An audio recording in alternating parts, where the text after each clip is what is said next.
또 우리가 이러한 교리를 온전히 이해하고 알아볼 수 있다는 생각을 가지고 이 큰 문제를 접근해서는 안 됩니다. 이는 하나님의 생각입니다. 그러므로 만일 우리가 우리 자신의 이해력을 접근의 기초로 삼는다면 실패할 수밖에 없습니다. 그것은 하나님의 목적입니다. 만일 우리가 온전하게 이해할 수 있다면 그것은 우리의 생각이 하나님의 생각만큼 위대하다는 것을 의미합니다. 그러하기에 우리는 그 가르침을 겸손하고 경외하는 자세로 접근하여 나아가는 것이 옳습니다. 이것만이 하나님의 산, Mount of God의 순전한 분위기에 맞는 것입니다. 이 교리는 누구에게 관심을 두고 있습니까? 이것이 신자들만을 위한 교리임을 문맥을 보면 확실히 알 수 있습니다.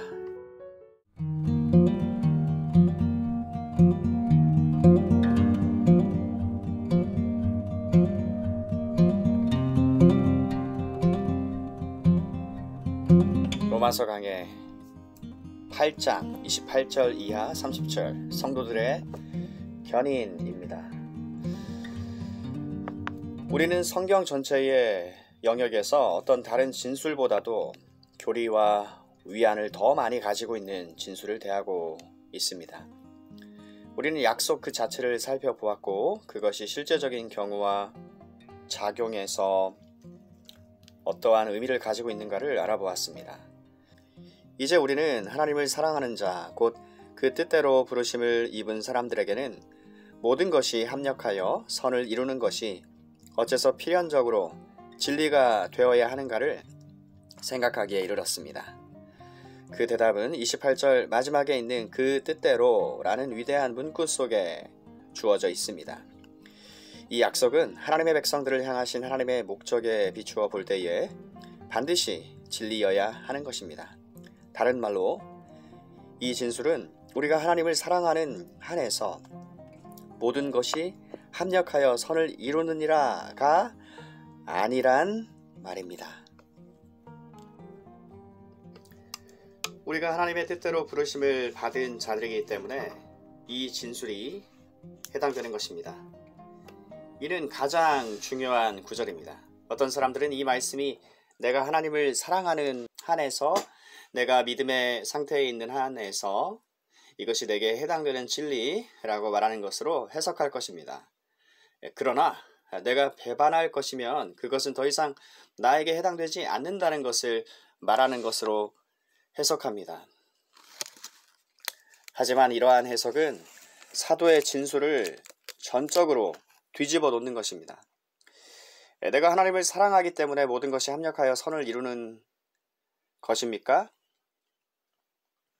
내가 하나님을 사랑하는 것은 내가 하나님께 부르심을 받았기 때문입니다. 그리고 내가 하나님의 구원의 목적에 들어있기 때문에 내가 하나님을 사랑하는 것입니다. 우리는 이 시점에서 소위 끝까지 견디어냄의 교리 또는 하나님의 보존하시는 은혜, 이게 더 맞는 표현이라 할 수 있겠습니다. Preserving grace of God.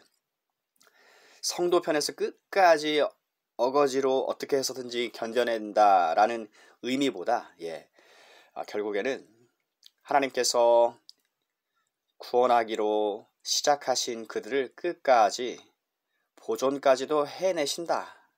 빌립보서 1장 6절처럼 착한 일을 시작하신 하나님께서 그리스도 예수의 날까지 완성까지 이루신다. 이것이 이 교훈의 핵심 내용입니다. 낭독하는 사람 주였습니다. 그래서 이후로는 성도의 견인이라고 하겠습니다. 역자 주라는 것을 하나하나 다루어 나가고 있는 것입니다. 이 교리는 종교개혁 시대에 처음 가르쳐졌던 교리입니다. 이것이 일찍부터 가르쳐졌습니다. 하지만 종교개혁 시대에 정의되었고 유명한 설명이 되었습니다. 이것이야말로 우리의 위대한 프로테스탄트의 유산입니다. 제가 앞서 여러 번 지적한 바 있습니다만 로마 가톨릭은 이 교리를 믿지 않습니다. 그들은 이것을 우스운 것으로 거부해 버리는 것입니다. 만일 이 교리가 진리임을 믿는다면 그들의 교회는 존재할 자리를 잃어버리게 될 것입니다. 그들이 어째서 그렇게 열렬하게 이 교리와 투쟁했는가를 설명해 주는 것입니다. 이 본문의 구절들에서 성경 중에서 이 교리에 대해 가장 위대한 진술을 대하게 되는 것이에요. 이러한 교리가 다른 곳에서도 진술되고 있습니다. 많은 곳에서 노골적으로 진술되어 있습니다. 그러나 거기서 우리는 다른 어느 곳에서도 발견할 수 없는 가장 분명하고 가장 명백하고 가장 노골적인 진술을 대하게 되는 것입니다. 참된 그리스도인들에게는 모든 것이 합력하여 선을 이룬다는 것은 하나님의 백성들을 향하신 하나님의 뜻이라는 위대한 사실에 대한 부속적인 진리입니다. 우리는 이것을 그 자체로만 생각해서는 안 되는 것입니다. 이것은 목적에 이르는 수단에 불과합니다. 가장 중요한 것은 목적입니다. 그러므로 우리는 참된 목적은 우리의 선마저도 될 수 없다고 말하지 않을 수 없게 됩니다. 하나님의 뜻이 참된 목적입니다. 우리의 선이나 우리를 기다리는 어떠한 선도 하나님의 위대한 목적을 이루어 나가는 데 있어 수단의 일부에 불과한 것입니다. 우리는 이 원리가 여기에서 선언되는 것을 봅니다. 사도는 그것을 향해 일해왔던 것입니다. 로마서에서. 그것을 취급하는 방식은 그렇게 문제가 안 되는 것입니다. 우리는 기본적인 원리가 되는 진리에 대한 위대한 선언으로부터 시작할 수도 있는 것입니다. 그런 다음에 실제적인 결과들로 나아갈 수 있는 것입니다. 그렇지 않으면 체험으로부터 출발해서 위대한 교리 자체로 거슬러 올라가는 수 있습니다. 그것이 연역법일 수도 있고 귀납법일 수도 있습니다. 물론 사도가 우리 앞에 제시하는 하나님의 위대한 계시의 일부를 귀납적인 유추의 방식으로 제시하고 있는 것입니다. 귀납적인 유추의 방식. 모든 것이 합력하여 우리의 선을 이루어 줄 것이라는 보증. 언제나 그렇게 되었으며 지금도 그렇게 되고 있으며 앞으로도 그렇게 될 것이라는 보증은 이것이 하나님께서 우리를 향하신 위대한 목적의 일부라는 사실에 있는 것입니다. 우리는 그 진술을 이러한 식으로 이해해야 하는 것입니다. 왜냐하면 그것은 구원의 확신에 대한 궁극적인 근거가 되기 때문입니다. 다른 모든 형태나 형식의 구원의 확신은 궁극적으로 이 위에 기초하는 것입니다. 우리의 위대한 구원에 있어서 상세한 모든 부분을 설명하는 것은 바로 이것입니다. 이보다 더 능가하는 것은 없습니다. 그래서 이것이 확실해 궁극적이고 최상의 형태인 것입니다. 그들은 모두 진리입니다.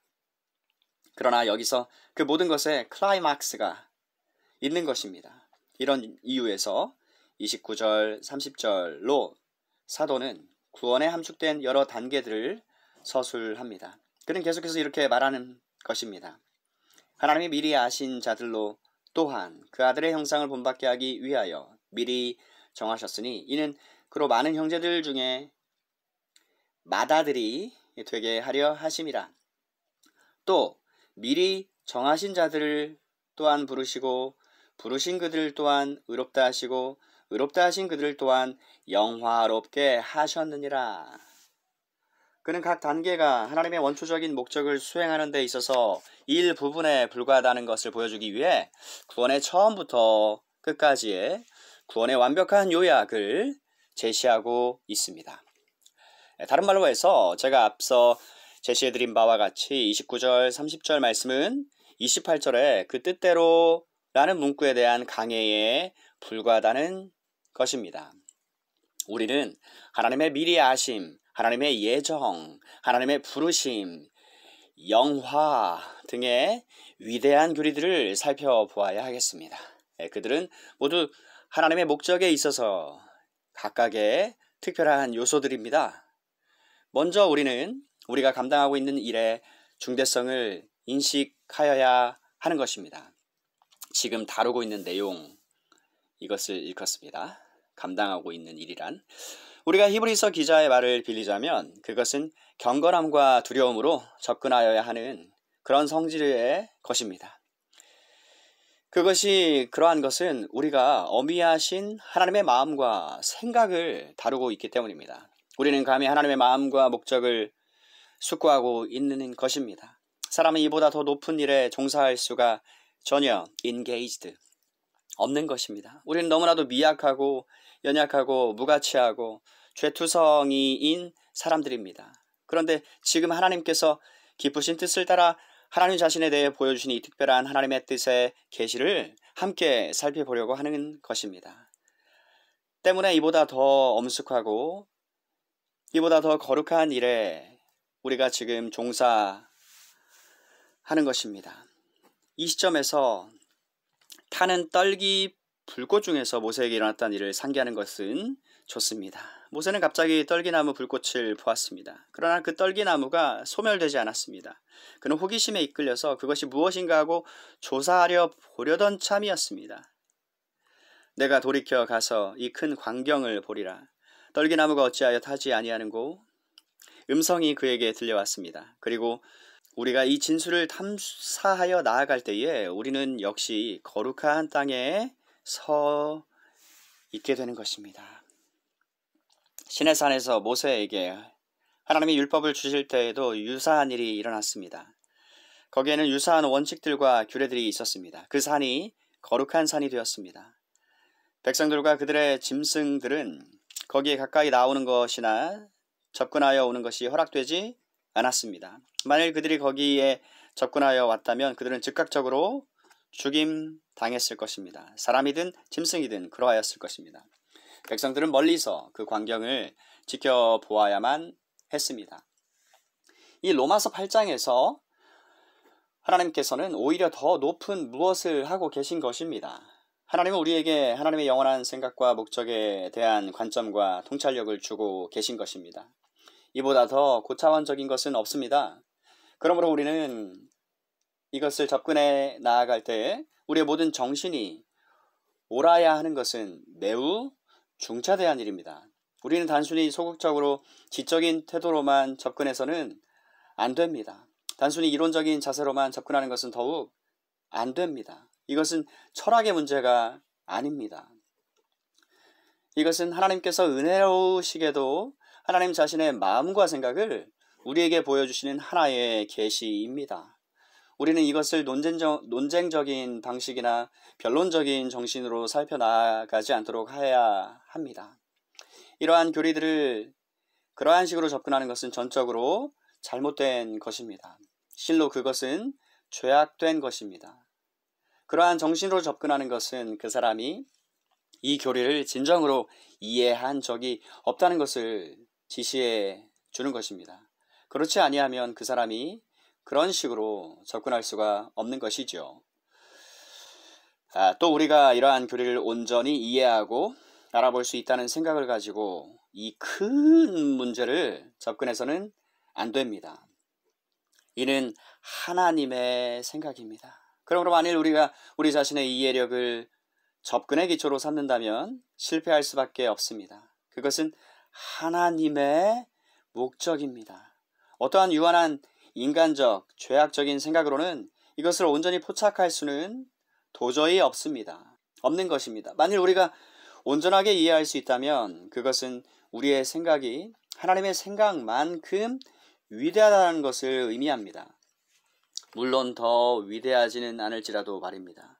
우리는 여기서 1차적으로 철학적인 것을 다루고 있지 않다는 것을 부단하게 스스로 상기해야 합니다. 그러나 사람들이 이 문제를 접근해 나아갈 때 너무나도 보편적으로 이 같은 철학적 방식으로 접근하고 있는 것을 보게 됩니다. 그러므로 그들은 자주 이렇게 말합니다. 그러나 나는 이것을 이해하지는 못한다. 사랑에 대한 나의 개념은 이러하다. 여러분이 이런 식으로 말하는 순간 여러분은 하나의 철학자로서 말하고 있는 것입니다. 또 여러분이 이렇게 말한다면 곧 나는 사랑의 하나님이 그렇게 할 수 있다는 것이 도저히 이해가 가지 않는다. 이것도 철학적인 것입니다. 여기에서 그것은 온당치가 못합니다. 만일 여러분이 그런 식으로 이 가르침을 접근한다면 여러분은 이미 표류하기 시작하였고 도저히 이 교리에 대한 어떠한 유의 이해도 할 수 없게 되는 것입니다. 이 문제에 있어서는 철학이라는 것은 주요한 고통거리입니다. 여기서 문제되는 것은 여러분이 이해할 수 있는 것이 무엇이냐는 것이 아닌 것입니다. 우리는 모세처럼 출발을 해야 하는 것입니다. 우리는 우리의 발에서 신을 벗고 이 하나님의 생각을 알려주는 계시를 접근하여 나아가야겠습니다. 우리는 여기서 우리가 이해할 수 없고 조화시킬 수 없는 것이 많음을 발견한다 하여도 놀라움을 가지지 말아야 하는 것입니다. 우리가 이해할 수 없고 좋아할 수 없는 것이 많음을 발견해도 놀라움을 가지지 말아야 하는 것입니다. 사도는 로마서 9장에 이르게 될 때에 이 점을 더욱 분명하게 강조할 것입니다. 우리는 이 서신에서 발견하는 모든 것을 완전 무결하게 조화시키며 이해하는 것이 우리의 할 일이 아닌 것입니다. 하나님의 진리와 관련하여서 궁극적으로 이율배반적인 것이 있습니다. 언제나 그러하였고 앞으로도 언제나 그러할 것입니다. 그러하기에 우리는 그 가르침을 겸손하고 경외하는 자세로 접근하여 나아가는 것이 옳습니다. 이것만이 하나님의 산, 마운트 오브 god의 순전한 분위기에 맞는 것입니다. 이 교리는 누구에게 관심을 두고 있습니까? 이 교리를 어떻게 해서든지 다룰 것을 시도하는 이는 누구입니까? 이것이 신자들만을 위한 교리임을 문맥을 보면 확실히 알 수 있습니다. 어떠한 다른 사람도 도저히 그것을 받을 수가 없는 것입니다. 실로 이 전체 교리는 자연인의 마음에는 자연인은 거듭나지 않은 사람을 일컫는 표현입니다. Natural man. 전혀 자연인의 마음에는 전혀 비위에 거슬리는 것이며 심지어 미워하기까지 하는 것입니다. 이 교리는 그 자체의 의미를 가지는 것입니다. 여러분은 불신자들이나 자연인들이 이 교리를 믿는 것을 본 적이 없습니다. 그들은 이러한 것이 사실인 하나님, 그런 하나님이라면 도저히 믿지 못하겠다는 식으로 말하는 것입니다. 그들은 이러한 교리를 조롱합니다. 불신자는 언제나 이런 식으로 반응을 합니다. 그것은 불신자가 그 자신의 생각과 하나님의 생각을 대치시키고 있기 때문입니다. 그러므로 저는 감히 이러한 말을 할 수 있습니다. 이 교리는 전도 집회에서는 설교되어선 아니 되는 것입니다. 라고요. 이 교리는 불신자가 들을 필요가 없는 것입니다. 저는 불신자들을 겸손하게 만들기 위해 이 교리를 설교하여야만 한다는 주장을 하는 설교자들이 있는 것을 압니다. 하지만 저는 성경에서 그러한 것을 말해주는 것을 하나도 발견하지 못했습니다. 우리는 성경으로부터 논증을 해야 하는 것입니다. 이 교리들은 결코 불신자들을 위한 것이 아닙니다. 왜냐하면 만일 하나님을 참으로 믿지 못한다면 그는 도저히 이러한 가르침을 받을 수 없기 때문입니다. 우리는 불신자들이 이것을 거부할 것이며 미워할 것을 기대해야 하는 것입니다. 언제나 그러할 것입니다. 저는 더욱 실제적인 또 다른 문제로 나아가게 되었습니다. 이는 불신자와 토론을 벌이거나 다투어서는 안 되는 주제입니다. 동일한 이유에서 그러합니다.